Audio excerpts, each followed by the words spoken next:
यशस्वी मनधरणी सगळ्या आमदारांकडून एकनाथ शिंदे यांची करण्यात आलेली आहे आणि त्यानंतर आता एकनाथ शिंदे अखेर शपथविधीसाठी तयार झालेत, उपमुख्यमंत्री पद घेण्यासाठी तयार झाले तशी माहिती मिळते।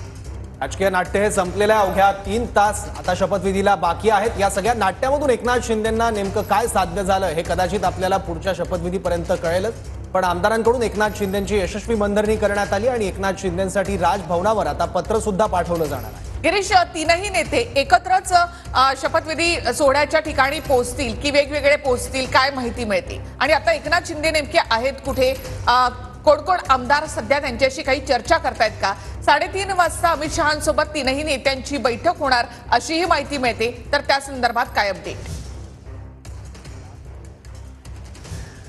नक्की सध्या वर्षा निवासस्थान हे हॉट पॉइंट झालेला आहे महाराष्ट्राच्या राजकारणातलं, कारण सर्व ज्या बैठका आहेत ते याच ठिकाणी होतील किंवा सह्याद्री अतिथीगृहात होतील असं बोललं जातंय। आणि सगळ्यात महत्त्वाचं म्हणजे महाराष्ट्राचे काळजीवाहू मुख्यमंत्री एकनाथ शिंदे जे ते वर्षा निवासस्थानी बरेचसे आमदार आहेत त्यांची थोडंसं थांबवते तुम्हाला। स्टेजच्या समोर आझाद मैदान फडणवीस सरकारच्या शपथविधीसाठी सज्ज झालेला आहे। स्टेज समोर डाव्या बाजूला फडणवीसांच्या कुटुंबासाठी आसन व्यवस्था करण्यात आलेली आहे, तर उजव्या बाजूला अंबानी कुटुंबियांसाठी बसण्याची व्यवस्था करण्यात आली आहे। हे समोर भव्य भागात फिल्म इंडस्ट्री आणि अनेक उद्योजक सहभागी होणार आहेत, त्यांच्यासाठी देखील आसन व्यवस्था आरक्षित करण्यात आली आहे। अशोक चव्हाणांच्या शेजारी पृथ्वीराज चव्हाण यांची जागा आरक्षित करण्यात आली आहे। तर आझाद मैदान फडणवीस सरकारच्या शपथविधीसाठी आता सज्ज झालेला आहे।